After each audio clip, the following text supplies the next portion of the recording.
Hey everyone, welcome back to the Steel City Grid for round 6 of the Pittsburgh District Championship 2025. My name is Dan. And I'm London.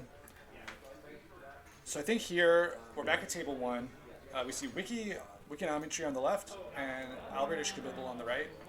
And based on their standing, I believe Wikignometry is in a strong spot to make into the cut, whether she wins or loses. I think AlbertIshkabibble is relying on this win, so the stakes are high, and it'll be an interesting matchup: Hoshiko versus BTL.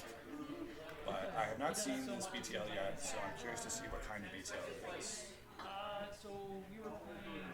Certainly. Now, Wiki is one of the few players representing Hoshiko at this event, but I think it's more of a classic list and one that she's quite familiar and confident with. BTL could be a number of options, either like a Glacier version of BTL, which actually Wiki is also very familiar with and has played before. But we've seen a couple other variants, including Built to Blast, which is focused more on some tag punishment and a little bit of like rushing out, the super modernism vibe. And I think there are a lot of options in between. So really curious to see. Yeah, Bridgman has this Rush Glacier with Tucana and but still also having the Bio Vaults. I don't think I've ever heard Rush Glacier before, but that's so true. Like the Oberth protocol in his BTL list allow him to do some really wild things. Well, the Tucana outfit that I made a year or two ago was kind of a similar idea, Rush Glacier. Um, we'll see though if that's what this is or if it's something totally different. I think Albert Ishkabibble will spend some time making his own list, so there's some ideas coming in there. I really respect it when players brew their own list. I mean, not only does it give you an advantage in that your opponent hasn't necessarily seen exactly what you're up against, but taking time to think about all the parts of your deck, how they fit together, what you want to use them for, I think can give you another advantage in terms of understanding all the options you have for play line. Yeah, and so far I think it's served him well. I think he's 2-0 on this BTL deck. Right? Probably up against his toughest opponent yet in Wiki, who I think was one of the favorites going into this tournament. She's certainly a strong Looks like we, player, and Red Hoshiko is definitely a capable deck, so it'll be a good stress test. that's for sure. Corp turn one is Ice HQ, install, and then advance a card to the remote, unprotected. Ice R&D, I believe. Oh, you're right. That's slightly different arrangement than I'm used to. Well, against Anarch, if you don't have an agenda in hand, you can ice wherever you want. Certainly. You know Hoshiko's going to run it. Was that an SDS? Or That maybe a looks like an Winchester? SDS. I think there's an SDS in hand. Oh, wait a minute. We're realizing. Okay, the ice is on R&D. Maybe it was intended for HQ. And Now it's on HQ. Okay, we're just fixing the miss. Okay, we're putting the ice back on R&D. Figuring gotcha. out how we intended it. If there was an This is the more SDS standard though, it was placement. unstealable. So far, not too much lost. Agreed. And I think this is the more standard placement. There is some variety and flexibility you have in terms of how you arrange your deck. I know some players prefer R&D all the way on the right side, some prefer it all the way on the left. Um, some will turn it, they'll rotate it about 90 degrees. Um, but I think it is important to, like, as a corporation, make sure that what you have is obvious and readable. So setting it up into the standard Archives R&D HQ. Yeah, Very helpful there. runners have the freedom to do whatever they want on their board. I kind of wish they were a little more consistent, but usually it's not too big of a deal. Okay, we see an NGO front, which is makes sense. Just good BTL money being runs. I think that was the second card that was installed in advance. Yeah, When I would have expected that to be the first. I'm curious what that card is. If it's a Charlotte, I would have rezzed it for draw. I think they're But both perhaps NGO. gotcha. Maybe you're just cooking above the law, waiting for the right hit. Bankar is out. Oh wow, that is a strong, what, turn 2? Where Wiki installs both Cleaver and Buzzsaw, taking a turn off the bat of Hoshiko. Okay, so she flips back, even though she got a run, because she didn't touch the NGO front. Oh, okay. And getting that okay. flip is going to be nice in the upcoming turns for money. And the only risk here, especially against Wayland, having 2 of your breakers out but not your Sentry Breaker, is that you could be risking some program destruction. But Bankar is going to let you avoid that, at least for now. And that actually might be why Wiki decided to get the programs out. Because seeing them early is a nice benefit, but you don't want to lose them to Bankar. Yeah, the only cost is now you're low on credits, but I think we see a moshing in hand, which means there's plenty of opportunity to bounce back. Plenty of money to spare, and also it looks like the corporation, is taking their time kind of setting up defensively.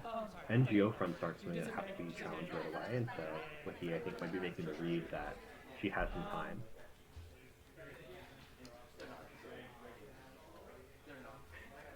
Run an R&D. Corp is thinking about the res in the face of Bankar.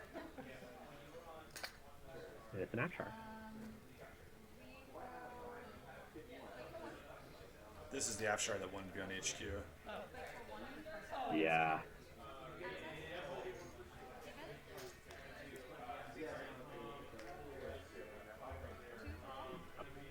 I guess we'll hope for a thimble rig.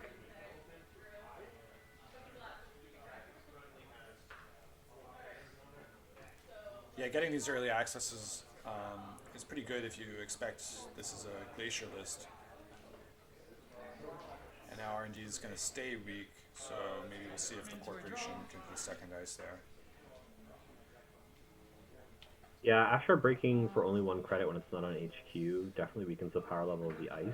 It can be so frustrating when it's on HQ and taxing 2 credits every single turn. So Bankar helps with some of that. I mean, it's nothing compared to the days of Black Orchestra breaking it for 5 and not being able to hippo it. Oh gosh.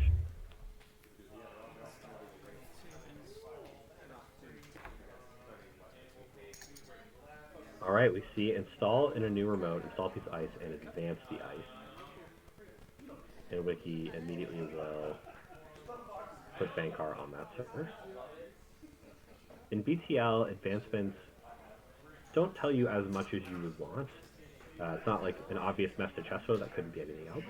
So it could be a Mesme, it could be Ice Wall, it could be Hordem, it could be Tree Line, it could be Pharos. There's a lot of options here. Yeah, and I think we saw a logjam in hand earlier.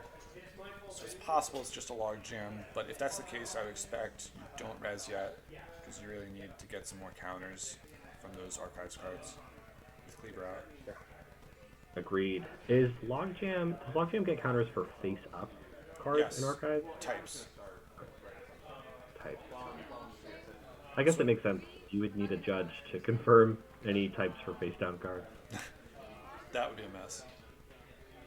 Looks like we're okay, we moshing see. here. Yeah. Moshing the killer, I think. So maybe Yeah, the it second looks echelon like is in hand. And it is. As well as a pair of daily cats. Love the daily cats. Squidding comes down, not using Paladin, and then installing those daily cats with Paladin credits to charge the points. Yep, good sequencing. Looks like another setup turn here. Or just getting out some of the power cards. Nope, flipping back out. Not contesting that remote with Bankar. Giving the corporation an opportunity to score if they had the guts to put an agenda and not just say server. Now here the above the law score would really hurt taking out the daily calf. And I think you would do that over the twinning. Well, we'll see what it is. It's not a Rashida rise. I'm not I sure. wouldn't be surprised. I could go for twinning. I mean, money's low, but getting a triple access on R&D could be really big. And there most likely isn't any Well, there's probably not much recursion for the twinning. I'm not sure if this deck runs any spare labor rights. Maybe not, but there could be a second twinning. It seems like for this type of deck, consistency is key to make sure that you can control the flow of the game and put on pressure on the corporation. I know some of the influence is actually spent on boomerangs. Which between boomerang and bankar, you're going to get one or two of them early, and that enough, I think, propels the deck forward a lot in terms of slowing down what the corporation is doing and putting the pressure. Yeah, well, the corporation's not feeling the pressure. They're happy to just money up. I guess if you're playing a slower style deck, then that's your game plan.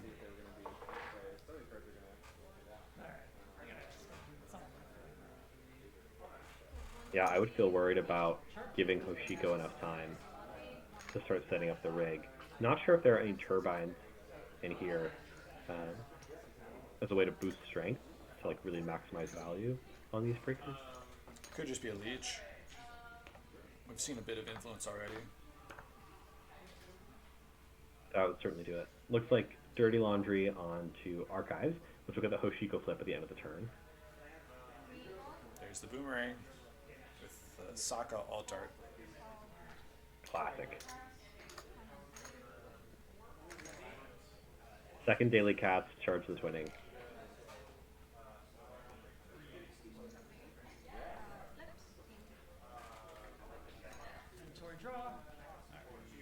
Yeah, I would be a little worried here as a corporation. Well, I think it comes down to whether you think you have ice that can get to super high strengths, because Hoshiko's about to be fairly rich, but if you have some 10 strength barrier, no amount of money will let you get through that more than once or twice. And I think of all the decks to do it, Built to Last would be the one. Placing advanced encounters on a Pharaohs to get to 10 strength, or using tree lines to supercharge a log jam. I still see a log jam in hand, so maybe that remote ice is something different. Could be a Messney.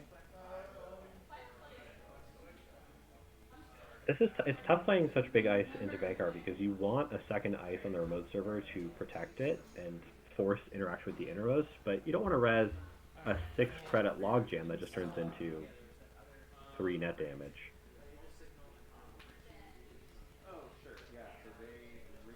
So instead we see it on a new remote server. And that's actually a really creative way to stretch out the impact of Bankar, because you can only use it to mark one server. And that way they can't just tunnel vision onto one remote, but now you have to play the balancing game of which remote and when. I think we've seen Asa really benefit from this wide play like you're discussing. Okay, interesting. Overwriting that advanced card, so it wasn't NGO. That suggests this is some kind of trap deck, which maybe put some pause on the runner. Yeah, really interesting play here. Overwriting a potential trap, or at least flushing that it looks like a trap, with an unprotected card in the remote. Installing a new remote and a new piece of ice, but still maintaining the other unres card. Wiki's going to go check out, or likely check out, the newest remote, I think Bankar. And is evaluating whether there are any cards in hand that need to be installed right this moment. I wonder if you just assume that that's like what is that, Jinteki trap that would do 2+ advancements net damage? Urtica Cipher? Urtica Cipher. Or do you just run archives and see exactly what the corp was up to? Because they're up to some real nonsense, it seems. Some high-level bluffing play, some strategy, playing the player. Well, just really going out of the expected lane, which can be very effective. So I wonder if, as the runner, you have this opportunity now to figure out, what's happening.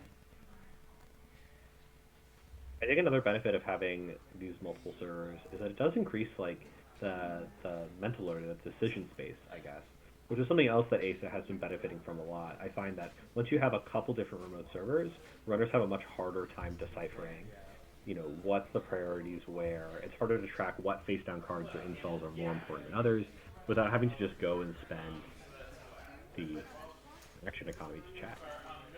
Yeah, I think the multiple remotes plays really well into the trap playstyle that we are inferring here. Okay, Yes. raindrops, Bankar, classic combo. Echelons installed. No res? Yeah, why bother resing if they're just gonna get the cards back? Okay, just an eminent. Good to steal.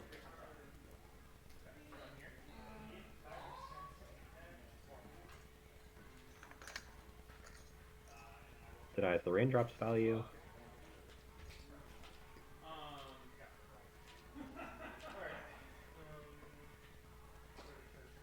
I think we still see an SDS in hand.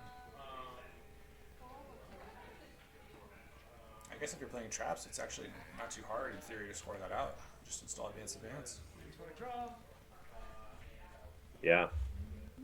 So I guess of all of your opponents, Anarch is probably the one that is least scared of those traps if you can draw up quickly or you have steel skins in hand.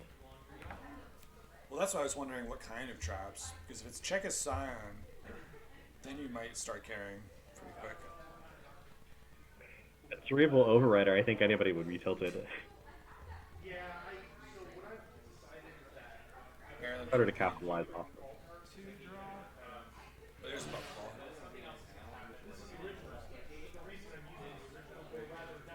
So I'm assuming that the server with one ice advance, I'm assuming the card inside the remote is some kind of upgrade. Yeah, it hasn't Or it could really be done another anything. trap. It sat around for a few turns. And I think that if that server is not doing anything active, it's much easier, I think, to focus on the new one. I actually don't remember what was just put into the new server. Was that the Maryland? I did not see.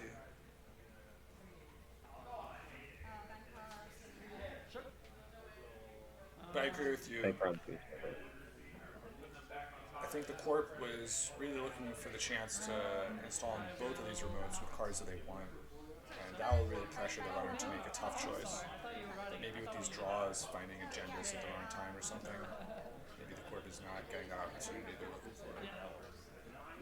Yeah, I mean, I don't think you want to install an SDS into a one ice server on a 50-50 that the runner is going to figure it out, especially because you can't install advance and install something else. Bones is It coming is down. Maryland.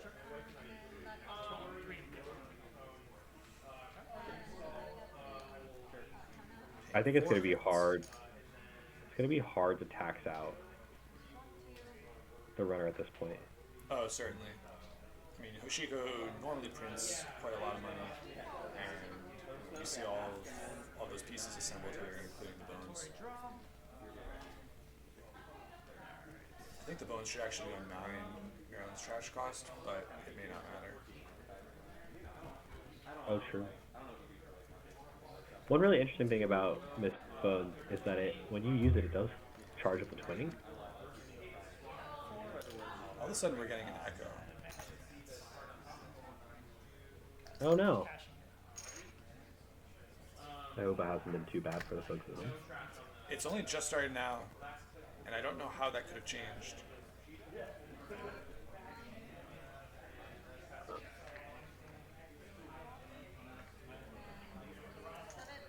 I'm going to scrap this one.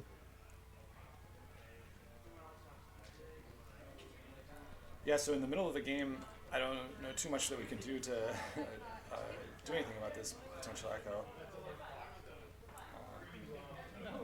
Let's see, Bankar HQ, and I think that means the runner has good capabilities to get into any central they want.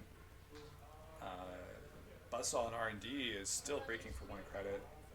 I'm kind of surprised that we haven't seen Hoshiko run there in quite a while. I was thinking the same thing, though I wonder if Wiki is respecting SDS and waiting for a spare program to have the trash. Though installing the early Cleaver and Buzzsaw probably means that there are other copies in the deck.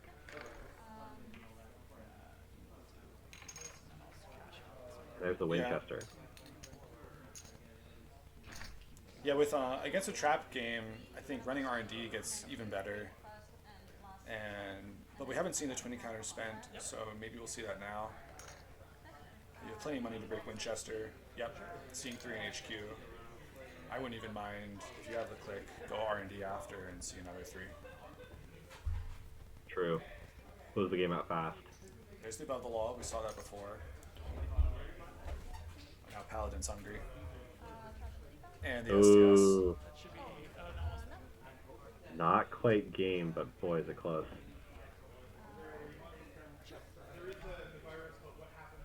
Archer. And you gotta imagine if there's clicks left, going R&D here, 3 chances to win the game. That's gotta feel pretty tempting. But also Paladin's hungry.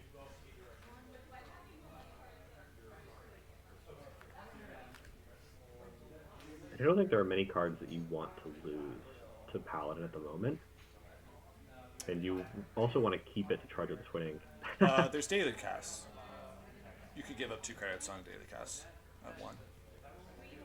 That's true. But immediate cleaver install, wild. Bones, Trash, and Clearinghouse. Uniced clearinghouse with 1 advancement. Interesting. I guess that's the shell game, right? You can just keep advancing it slowly turn after turn. Yeah, I'm kind of surprised with the Wayland ID. I feel like you could consider just install advance or install advance on some of these things like the clearinghouse. But maybe the corp has not had the time to do so. And I guess the corp has plenty of money, so making use of the ID is not essential here. Cohort's an interesting influence include. I guess if you're shell gaming, this helps you score off the board, for example, a single advanced SDS, which could be useful. Although the funny thing is, if you're flipping a face-up in archives, you might not want to flip up your traps. I think the card that the corp just drew, either off of Mando or Cohort, is another SDS. So if Wiki had run R&D that last turn, it would have been game. Oh, and icing HQ, which double icing, that might be signaling that the game is in HQ.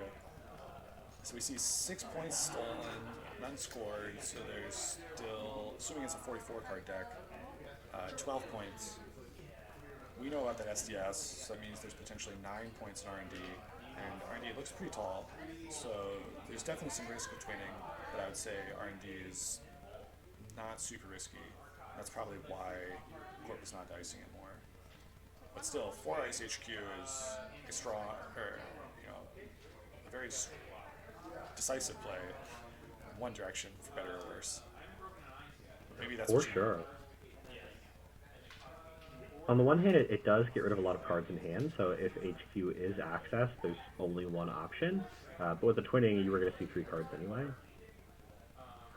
We see Wiki go for a moshing and trash a twinning, a strike fund, and DJ Fenris, which I think is just symbolic that this game is not going to go very long. There's no way to play DJ Stave with 4 ice on HQ. But yeah, what you're saying with the ice on HQ, it's kind of an all or nothing, double or nothing.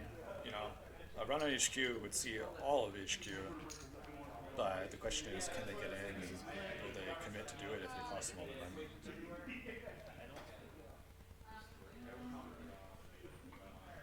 And that is kind of the gambit here. It would be quite a wild play to double ice, or to install 2 ice on HQ with nothing that valuable in hand and just force the runner to spend all of their money. And so maybe Wiki is just deciding that this is not really worth the preposition, instead is going to go for some other angles that are cheaper, get more value, or threaten other parts of the board. Yeah. Because if there is something really important in HQ, it's eventually going to have to come out. And here's that logjam from ages ago. It was, in fact, the logjam from HQ. Getting now 4 counters from the face-offs and archives. And I think Wiki's just playing it safe here. Clear out the remotes, maybe check R&D would be my thought, and just build up your board state. No need to worry about this 4 ice HQ because you're up 6-0. Agreed. And that really puts the corp in this very tough spot here, because the game is in HQ, so you can't let the runner get in there. but then also, how are you gonna develop a board? I mean, I guess you just have to find a trap and install it as an advance it. I guess that's an advantage of a trap deck over something more straightforward. Is you always have an out if you can just install double advance, sneak an agenda, or land a big trap. We are resolving some confusion, but I think whatever it is, they figured it out. I think it might have had something to do with raindrops on the Yeah, riverboat. I'm not entirely sure. I also think that one of the ways that the Corp could try and dig out of this would be to put another ice in front of the logjam and to be advancing the logjam over time. yeah. If That's you have going to three be, I mean, turns, that's a good point. But I mean, any straight tree line, I think, could yes, also boost it. yeah. Also, the corp just spent 5 credits on install costs for these HQ ice, which maybe was necessary, but it's going to make it tougher to do that line of pump up the tree line or the log Very. chart. Okay, fresh draws. Let's see what they were able to come up with. I might imagine there's quick to draw here.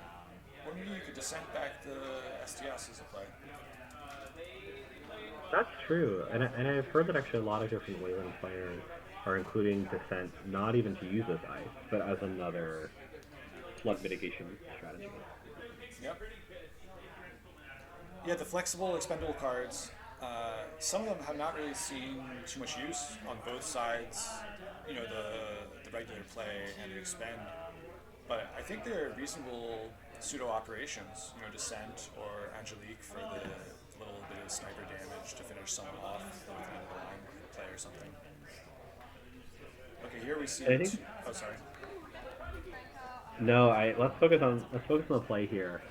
2 installs in remote servers, 1 behind the logjam. Bankar immediately goes onto the logjam server, saving a decent amount of money. So are we assuming that's the SDS as the last card in hand?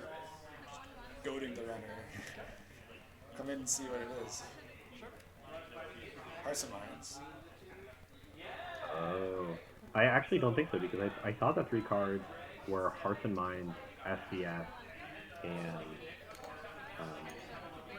Descent with Speak of Ice.